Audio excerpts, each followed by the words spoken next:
다 함께 사도신경 하심으로 3월 18일 목요일 에바다교회 오늘을 여는 말씀 시작하도록 하겠습니다. 나는 전능하신 아버지 하나님 천지의 창조주를 믿습니다. 나는 그의 유일하신 아들 우리 주 예수 그리스도를 믿습니다. 그는 성령으로 잉태되어 동정녀 마리아에게서 나시고 본디오 빌라도에게 고난을 받아 십자가에 못 박혀 죽으시고 장사된 지 사흘 만에 죽은 자 가운데서 다시 살아나셨으며 하늘에 오르시어 전능하신 아버지 하나님 우편에 앉아 계시다가 거기로부터 살아있는 자와 죽은 자를 심판하러 오십니다. 나는 성령을 믿으며 거룩한 공교회와 성도의 교제와 죄를 용서받는 것과 몸의 부활과 영생을 믿습니다. 아멘. 하나님께서 오늘 우리에게 주신 말씀은 신약성경 갈라디아서 4장 1절에서 7절까지의 말씀입니다. 신약성경 306페이지 갈라디아서 4장 1절에서 7절까지의 말씀입니다.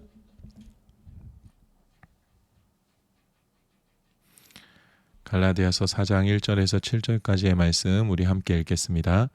내가 또 말하노니 유업을 이을 자가 모든 것의 주인이나 어렸을 동안에는 종과 다름이 없어서 그 아버지가 정한 때까지 후견인과 청지기 아래에 있나니 이와 같이 우리도 어렸을 때에 이 세상의 초등 학문 아래에 있어서 종노릇하였더니 때가 참에 하나님이 그 아들을 보내사 여자에게서 나게 하시고 율법 아래에 나게 하신 것은 율법 아래에 있는 자들을 속량하시고 우리로 아들의 명분을 얻게 하려 하심이라. 너희가 아들이므로 하나님이 그 아들의 영을 우리 마음 가운데 보내사 아빠 아버지라 부르게 하셨느니라. 그러므로 내가 이후로는 종이 아니요 아들이니 아들이면 하나님으로 말미암아 유업을 받을 자니라. 아멘. 오늘 우리가 읽은 이 본문 가운데에는 하나님께서 우리를 얼마나 사랑하시는지에 대한 하나님의 마음을 들여다볼 수 있는, 엿볼 수 있는 구절이 있습니다. 5절의 말씀입니다. 율법 아래에 있는 자들을 속량하시고 우리로 아들의 명분을 얻게 하려 하심이니라.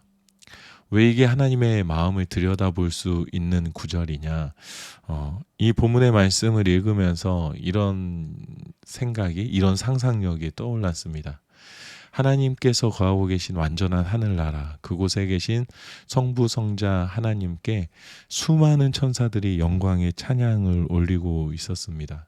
그곳에는 죄악도 없고 더러움도 없는 완전한 선, 완벽하신 하나님의 성품만이 존재한 온전한 하나님의 나라입니다. 그런데 하나님께서 오래전부터 품고 계셨던 하나님의 마음을 천사들에게 꺼내어 놓으십니다. 하나님께서 창조하신 나를, 우리를 이 완전한 곳 하나님의 나라에 초대하시겠다라는 오래전부터 계획되어진 하나님의 마음을 꺼내어 놓으십니다. 수많은 천사들이, 하늘의 영들이 하나님의 그 말씀에 함께 기뻐하고 하나님의 은혜를 찬양할 줄 알았는데 전혀 뜻밖의 일이 생깁니다. 지금 드리는 말씀은 성경에 있는 내용이 아니라 그냥 제 상상력에서 나온 이야기들을 말씀드리는 겁니다. 많은 천사들이, 영들이 반발하기 시작하는 겁니다. 하나님, 이곳은 정말 완전한 곳입니다. 어둠도 없고 죄악도 없는 완전한 선만이 가득한 곳인데 어떻게 죄악으로 인하여서 타락한 저 버림받은, 죽음으로 버림받은 인간을 이곳에 드릴 수가 있습니까? 죄악 그 자체인 인간을 이곳에 드릴 수는 없습니다. 라고 그들이 반발하기 시작합니다. 하나님께서 다스리시는 하나님의 나라이지만 또 우리는 하나님의 다스리심을 받는 존재들이지만 하나님의 그 마음을 받아들일 수가 없습니다. 그 결정을 인정할 수가 없습니다라고 반발하기 시작했습니다. 정의로우시고 공평하신 하나님께서는 천사들과 하늘의 영들의 소리를 무시하지 않으십니다. 그리고 우리 같은 죄인을 하나님의 완전한 나라 가운데로 초대하시기 위하여서 하나님께서 하시는 정확한 일, 그 완전한 일이 무엇인지를 그 방법을 말씀하십니다. 내가 직접 그들의 모습으로 내려가서 그들과 같은 모습으로 거하다가 그들을 안고 이곳에 오면 되지 않겠니? 라는 방법을 말씀하십니다. 하나님의 이 제안에 아무도 아무런 반대 의견을 내지 못합니다. 죄악이 가득한 인간이라고 생각했지만, 구원의 여지가 없는 인간이라고 생각했지만, 구원의 가능성이 이제는 없는 죽은 인간, 죽은 존재라고 생각했지만, 하늘의 천사들과 하늘의 영들이 하나님께서 인간이 되시고 인간과 같은 부족한 존재와 하나가 되어서 하늘나라에 다시금 오시겠다라고 하시니 더 이상 반대할 수 있는 이유가 존재하지 않았습니다. 하나님께서는 오래도록 품어오셨던 그 계획을 시작하심으로 나를 향한 하나님의 사랑이 이 세상뿐 아니라 하나님 나라에 선포되어질 수 있도록 우리를 위하여서 일하셨습니다. 오늘 본문의 5절의 말씀을 보면서 이러한 생각들이 들었습니다. 우리 하나님은 독재자가 아니시지 않습니까? 정의로우시고 공평하신 하나님이시지 않습니까? 세상의 모든 존재들에게, 영적인 세계에 있는 존재들에게도, 또 하나님께서 창조하신 이 피조 세계에 있는 모든 존재들에게도 하나님의 사랑이 우리에게 임할 수 있다라는 것이, 거저 임할 수 있다라는 것이, 어느 누구도 반박할 수 없게끔 완전한 명분을 갖추시고 완전한 사랑으로 우리에게 찾아오셨구나라는 마음이 제 안에 들기 시작했습니다. 모두가 반대하여도 하나님께서는 우리를 향하신 그 하나님의 사랑을 거두지 않으시는 분이십니다. 그렇다라고 해서 하나님께서 창조하신 이 세계와 영적인 세계에서도 질서를 망가뜨리시지 않으십니다. 나 하나 살리시겠다고 다른 모든 것들을 다 무너뜨리시는 분도 아니십니다. 완전하신 하나님의 성품을 잃지 않으시면서도 또 하나님께서 창조하신 영적인 육적인 모든 세계의 질서를 가꾸시면서도 또 모든 죄악의 권세들에게 어떠한 대꾸조차도 할 수 없는 완벽한 명분을 만들어 내셔서 우리로 하여금 다시금 하나님의 자녀가 되게끔 해 주셨습니다.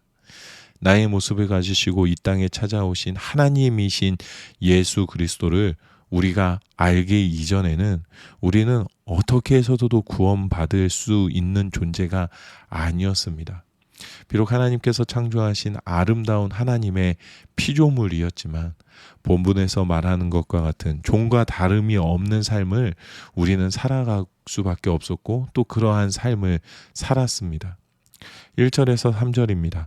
내가 또 말하노니 유업을 이을 자가 모든 것의 주인이나 어렸을 동안에는 종과 다름이 없어서 그 아버지가 정한 때까지 후견인과 청지기 아래에 있나니 이와 같이 우리도 어렸을 때에 이 세상의 초등 학문 아래에 있어서 종노릇하였더니 선한 마음을 품고 아무리 선해지려고 노력을 해도 구원을 받고자 하는 열망을 가지고 아무리 구원을 받고자 노력을 한다 하더라도 천국에 이르고자 하는 소망을 가지고 수많은 덕을 쌓는다 하더라도 우리가 애쓰고 있는 그 모든 것은 아주 초보적인 규례와 법도 교훈을 따르는 것밖에는 되지 않았습니다.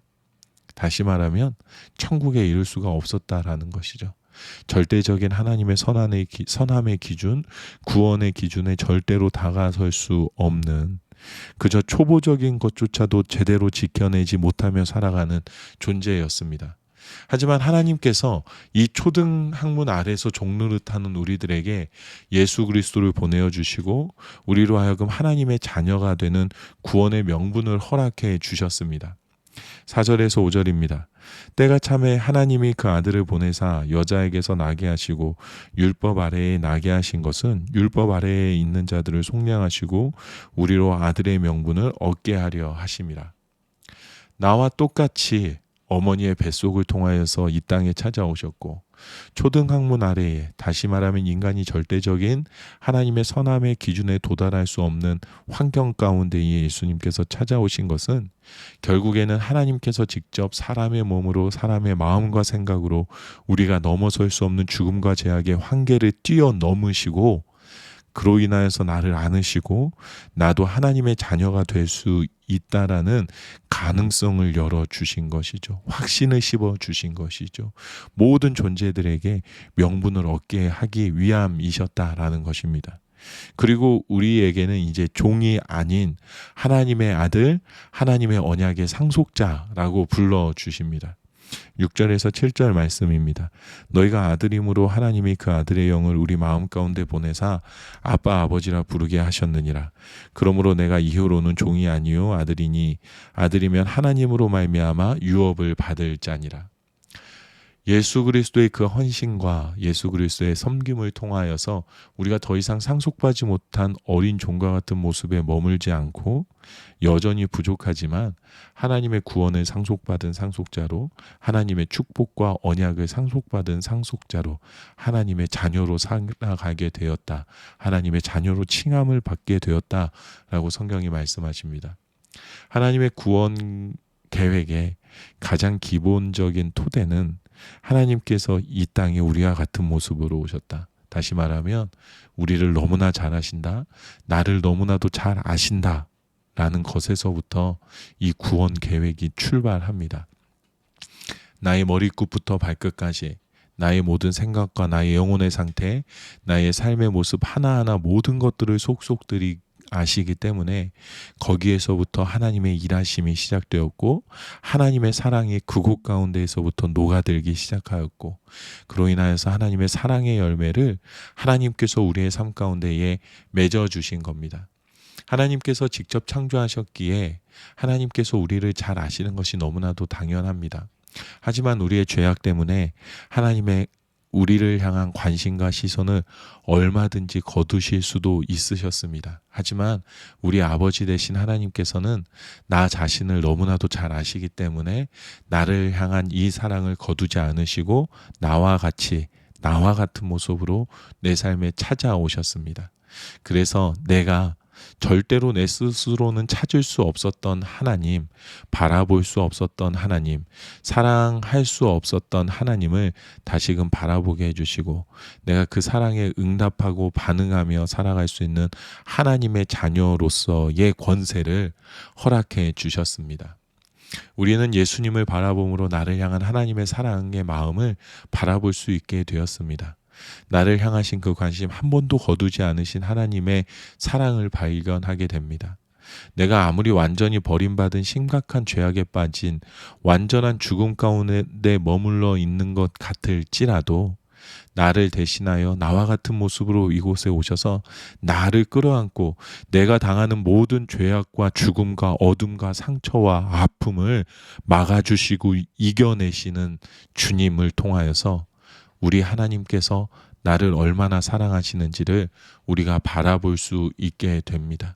또 하나님께서 우리를 예수 그리스도와 같이 하나님의 자녀 삼아 주심으로 하나님의 놀라운 약속의 상속자로 삼아 주고 계시다라는 그 믿음을 우리가 마음 가운데 품을 수 있게 됩니다. 우리 예수님께서 지고 걸어가고 계신 그 십자가를 바라보면서 그 예수님의 십자가에 나의 죄악을, 나의 연약함을, 나의 아픔과 나의 상처를 가득 담아내기를 바랍니다. 예수님이 지신 그 십자가에 나의 모든 이 어두움들을 다 담아내고 힘겹게 십자가를 지시는 주님을 바라보며 주님께 감사하고 하나님의 사랑이 나를 향하고 있음을 더 확신하는 은혜를 우리가 누리게 되기를 원합니다. 주님의 십자가가 나의 죽음이라는 것을 깨닫고 그 십자가를 통해 하나님의 사랑 가운데 내가 다시 태어났다라는 것을 깨닫게 되고 고백하는 우리가 되기를 원합니다. 우리의 오늘의 삶, 여전히 변한 것 없는 그저 여느 때와 같은 또 하루이겠지만 하나님의 새로운 은혜, 새로운 사랑 가운데에 우리가 예수 그리스도의 십자가를 붙들고 이제는 종이 아닌 하나님의 상속자로 하나님의 자녀로 살아감을 기뻐하고 감사하고 그 권세를 누리는 하루를 살아내기를 원합니다. 하나님의 자녀로서의 삶, 그 삶을 감사하는 우리 모든 성도님들이 되시기를 주님의 이름으로 축복합니다. 이 시간에 함께 기도하도록 하겠습니다. 하나님의 자녀됨을 잊지 않게 해 주십시오. 사망 아래 살아가는 것이 아니라 우리 주님께 나의 모든 어둠과 연약함들, 죄악들, 아픔과 상처들을 다 맡기고 하나님의 사랑이 나를 덮고 계시다라는 것을 내가 고백하게 해 주십시오. 어떠한 어려움 속에서도 하나님의 사랑을 받게 된 하나님의 자녀, 하나님의 사랑의 상속자라는 것을 잊지 않게 해 주십시오. 고백하게 해 주십시오라고 기도하겠습니다. 또 한 가지는 이 사순절을 보내면서 우리 예수님의 십자가 사랑을 더 깊이 묵상할 수 있게 해주십시오. 더 깊이 내가 누릴 수 있게 해주십시오라고 기도하겠습니다. 말로만 예수님의 십자가 고난과 부활의 영광에 동참하는 것이 아니라 예수님의 십자가에 나의 모든 것을 던져서 담아내고 그 십자가를 통하여서 나를 구원하시고 나에게 새로운 삶, 부활을 허락하시는 주님의 그 사랑을 내가 깊이 발견하게 해 주십시오. 이번 사순절을 통하여서, 이번 또 고난주간을 통하여서, 부활절을 통하여서 하나님의 사랑을 더 깊이, 조금 더 깊이 알아갈 수 있게 해주십시오라고 우리 기도하도록 하겠습니다. 또 우리 이번 주간에 계속 기도하고 있는 우리 성도님들을 위해서 함께 기도하겠습니다. 우리 군에 있는 아들들을 위해서 우리 창현이, 은규, 병우를 위해서 기도해 주시고요. 머리카락 하나 상하는 것 없이 안전하고 씩씩하게 또 건강하게 또 한층 더 선장할 수 있는 그런 군 생활을 마치고 돌아올 수 있도록 군에서 살아계신 하나님, 내 옆에 계신 하나님, 나를 붙들어 주신 하나님, 인도하신 하나님을 우리 아들들이 만나고 돌아올 수 있게 해달라고 우리 기도하면 좋겠습니다. 또 우리 소난이 간사님을 위해서 기도하면 좋겠습니다. 우리 명선호 전도사님과 소난이 간사님이 세우시는 가정, 이 가정을 통하여서 하나님의 나라가 이 땅 가운데 세워지는 은혜가 있게 해달라고, 아브라함을 통하여서 허락하신 그 축복이 우리 새롭게 태어나는 이 가정을 통하여서 또 온 세상 가운데에 하나님의 사랑을 드러낼 수 있게 되기를 위해서 우리가 기도하면 좋겠습니다. 또 우리 강명남, 우리 오원원 집사님이 인도하신 강명남 성도님, 최봉훈 성도님, 하상윤 성도님, 또 우리 동주 형제가 안내한 신가희 자매 지원, 우리 또 유진 자매가 인도한 여상우 형제, 또 우리 승정희 집사님이 인도하신 신정수 형제님 을 생각하시면서 우리 함께 기도하면 좋겠습니다. 하나님께서 우리 공동체에 그리스도의 사랑으로 품어내라고 보내주신 예수 그리스도 십자가의 씨앗들, 부활의 씨앗들이라고 저는 생각을 합니다. 우리가 그리스도의 사랑으로 잘 품어내서 하나님의 사랑 안에 싹을 틔우고 또 하나님의 은혜 가운데 놀라운 사랑의 열매를 맺어서 세상 가운데 하나님의 자녀로 또 세워질 수 있는 은혜가 있게 해달라고 함께 기도하면 좋겠습니다. 계속해서 이름을 말씀드리는 이유는 이름을 생각하시면서 떠올리시면서 우리 공동체가 함께 기도했으면 좋겠다라는 마음으로 성함을 말씀드립니다. 기억하시면서 기도하시면 좋겠고요. 또 우리 몸이 육체가 연약하신 우리 지체들을 위해서 기도하겠습니다. 이수연 선교사님 위해서 강은선 사모님, 유선아 사모님, 승정희 집사님, 한숙 집사님, 이준아 집사님, 김진아 집사님, 또 그 외에도 몸이 불편하신 우리 어르신들을 위해서 모두가 건강할 수 있도록, 육체의 연약함 때문에 시험당하지 않도록, 또 하나님께서 우리를 치료하시는 분이심을, 또 우리를 보호하시는, 돌보시는 분이심을 고백하며 은혜 가운데에 머물며 이 시간을 잘 보낼 수 있기를 위해서 기도해 주시기 바랍니다. 또 여러분 알고 계신 우리 형제 자매들의 기도 제목을 위해서 혹시 아파하는 성도들이 있다면 그들의 아픔을 위해서 기도해 주시고, 문제 가운데 씨름하고 있는 이들이 있다면 그 문제를 위해서 함께 기도하는 시간을 갖도록 하겠습니다. 각자의 자리에서 기도하시고 주기도문으로 이 시간을 마치도록 하겠습니다.